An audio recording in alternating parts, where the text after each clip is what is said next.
Hello everyone, my name is Musimenta Wycliffe, and today we are going to talk about career progression, looking about how one can get from campus to their career success according to whatever program you have attended at any university.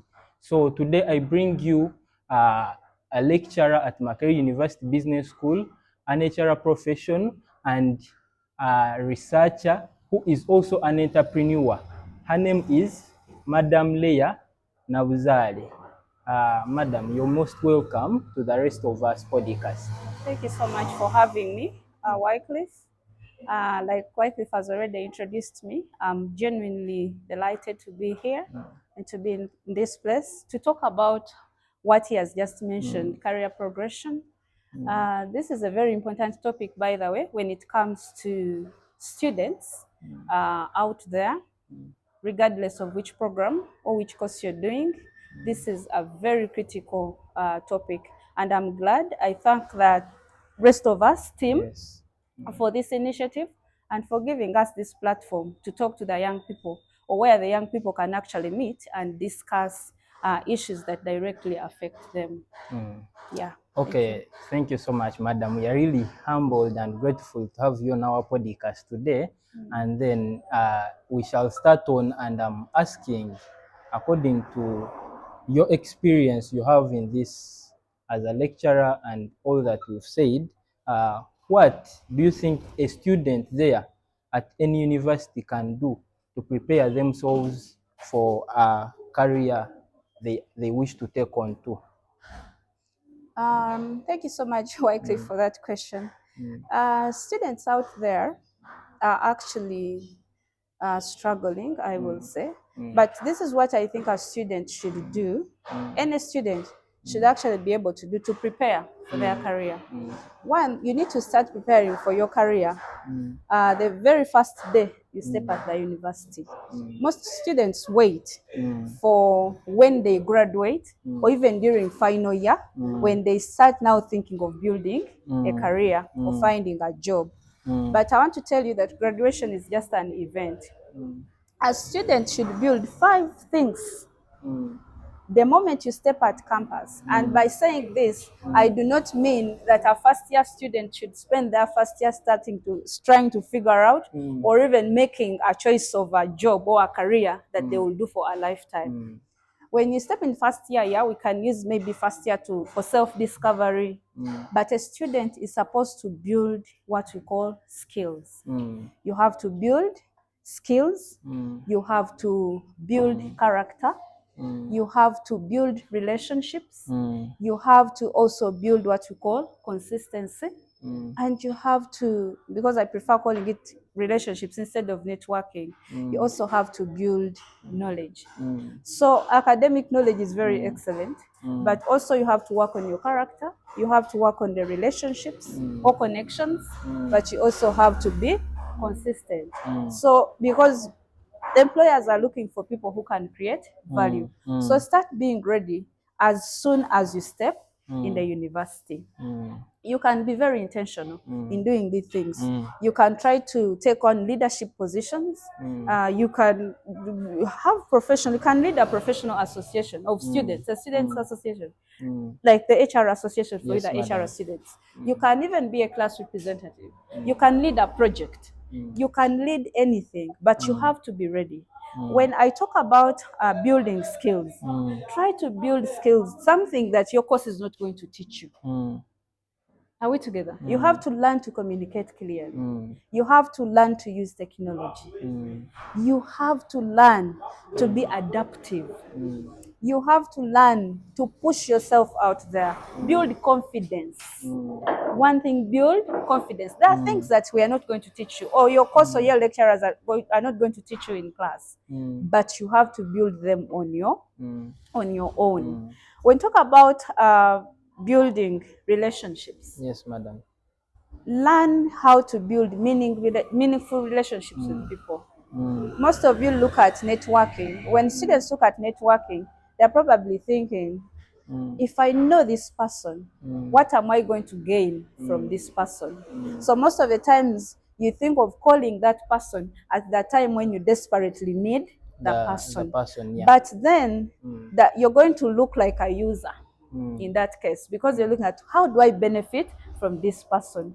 You're not looking at how do I build relationships. So start building relationships in the first place. Congratulate people genuinely. Yes. Be curious, seek for guidance, interact with people. Do not go to someone when you desperately need a job, but go to them to seek for guidance, to seek for mentorship. If they reach an achievement, congratulate them genuinely. Like, try to create that kind of relationship. Be curious. Let these people teach you. Be also ready to learn. Be teachable. Build those relationships, because those relationships will be more meaningful in the future than when you try to network and then you're targeting someone because they can actually help you with something, but then they don't know you that much. You haven't built that much relationship with them. They actually don't trust you that much. So you have to build those relationships from the ground up. Genuinely be concerned about people. But when you're with people, or when you're building relationships with people who are better than you, be curious, be ready to learn from them, seek for guidance, seek for feedback, and try as much as possible to keep those relationships going. When I talk about building your character, character is very important. And it's probably one thing that maybe your lecturers won't teach you, or your course won't teach you. But you as a person, character is very, very key. Because your qualifications will get you in a room, but your character will either keep you there or have you kicked out. Exactly. So when I talk about building character, are you reliable? Ask yourself, am I a reliable person? Can people actually rely on me? Do you respect people? Because you're supposed to be respectful, regardless of who you meet or who you encounter in life. And maybe one thing I forgot about speaking about relationships, you also have to build relationships with your classmates, build relationships with your lecturers, build relationships with your supervisors. When you're given an opportunity to go to the field to do internship, build relationships with your supervisors and the people that you have found at the workplace. Because it is these people who will push you to the rooms that you don't know. A person who knows you is the one that connects you, that gets you out there, that recommends you for something. Because people are getting recommended out there because of the relationships they build. I cannot recommend you anywhere, Wycliffe, if I don't know you, or if I don't have any relationship with you. So when you're building relationships, don't even underlook those classmates you have. They might know an opportunity Exactly. out there, They might know an remember opportunity. you first. Exactly. Yes, So even if you're doing very well in class and someone is struggling, do not look at them in that direction of, this one is struggling. They won't add anything on me. No. You never know the door that person opens for you sometime in the future. So build your relationships. I was just going back behind to the relationships, but now I'm back to the character. So learn to be a honest person. Are you honest? Can people work with you? Can you actually deliver? Can people rely on you? Are you reliable? Yes. Are you ready to learn? Are you respectful? So you have to build, because when you're building your character, you're building your reputation. I want to tell you that it can take you so much time to build a reputation, and just 1 minute to destroy all of it. Exactly. So character is very important. None of us wants to associate with someone whose character is not good. In that someone is not reliable. Exactly. Or someone who so if you have if you have the chance to display good character, please do.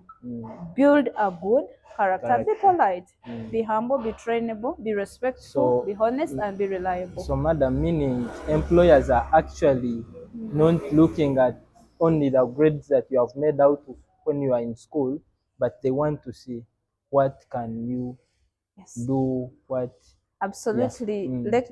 Employers are not looking only at your grades. Beyond the grades, they are looking at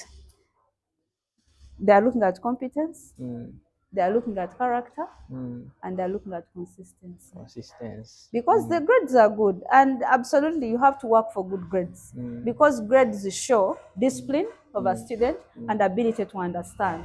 But beyond the grades, there's something else that employers are actually looking for.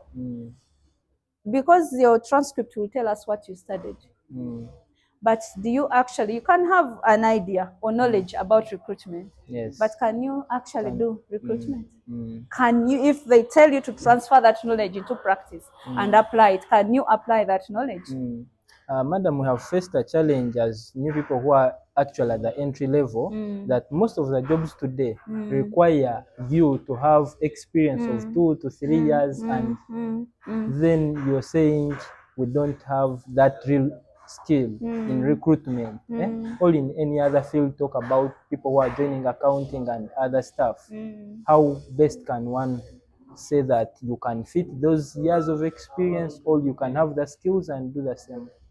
Now, I think students define experience quite narrowly, in a very narrow way. When their employers are asking for experience, employers obviously know that they're fresh graduates from campus who probably don't have the experience. But when they're asking for experience, Wycliffe, they're not necessarily asking you for years you have been out there in the field working on a particular job. Experience, they're asking you. When we are looking at experience, we are looking at the leadership positions you have had, if you have been a leader, because taking on a leadership role proves your leadership abilities. If you manage a small business, it teaches you financial discipline and management. If you actually worked on a project, it teaches you planning and also management and organization.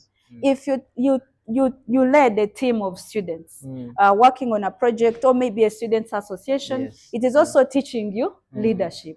And that is what employers are looking for. So if they're asking you for 3 years, 5 years of experience, they know exactly you don't have that, but you can go and present what you have done. So I was going to talk about consistency, about the 5 things I said students should build. And in consistency, I wanted to say, when you're being consistent, it means that you show up every day and do what you are supposed to do, no matter what.